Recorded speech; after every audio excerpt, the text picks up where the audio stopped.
দুধটুকু আছে এই দুধটুকুর ভিতরে তুমি কি করো, একটু পানি মিশিয়ে দাও।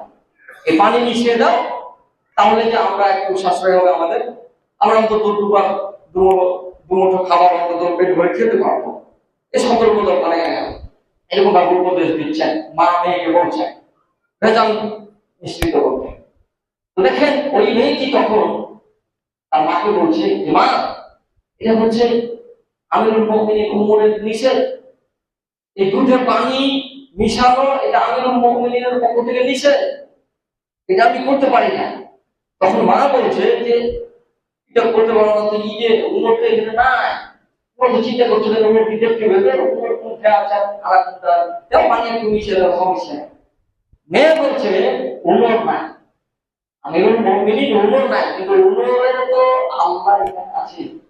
আবার না ইয়াদা কোন আল্লাহ ইয়াদা কোন ইসিরু ওয়া ইউনু, আল্লাহ বলেন যে যারা, তারা কি জানে না যে তারা যা গোপন করে, গোপন রাখে এবং প্রকাশ্য করে, সে সব বিষয়ে আল্লাহ তারা কি জানে, সব বিষয়ে তিনি অবগত আছেন। তাতে সেই বান্দা প্রকাশ্যে হোক আর গোপনেই হোক। তো মেয়েটা মাকে সতর্ক করবে যে আল্লাহ কেউ আছে, আল্লাহকে দেখতে জানছে। ভাইয়েরা আমার, যখন এই ঘটনা ওমরে ফারুক রাদিয়াল্লাহু তাআলা শুনলেন, মা মেয়ের কথা শুনে, ওই মেয়ের কথা শুনে ওমরে ফারুক রাদিয়াল্লাহু তাআলা অত্যন্ত কি হয়ে গেলেন, খুশি হয়ে গেলেন। তিনি খুশি হয়ে তিনি চিন্তা ভাবনা করে ফেললেন, সিদ্ধান্ত নিয়ে ফেললেন, কারণ তিনি অত্যন্ত জ্ঞানী মানুষ, আমি আগেই বলেছি। তিনার থিঙ্কিং, তিনার চিন্তা ভাবনা আর আপনার চিন্তা ভাবনা, আমার চিন্তা ভাবনা অনেক পার্থক্য, তিনার সাথে তুলনা হবে না।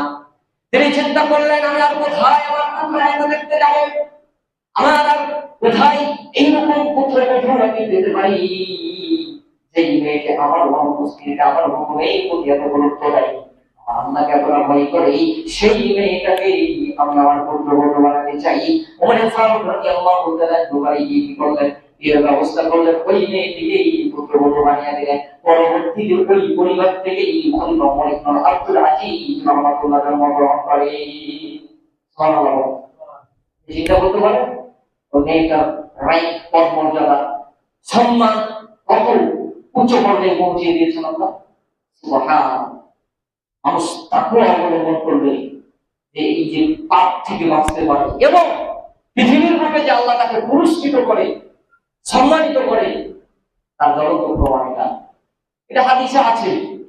কিন্তু এমন ঘটনা পৃথিবীর বুকে এখনো পৃথিবীতে ঘটছে, ঘটনা ভালো মানুষ নাই।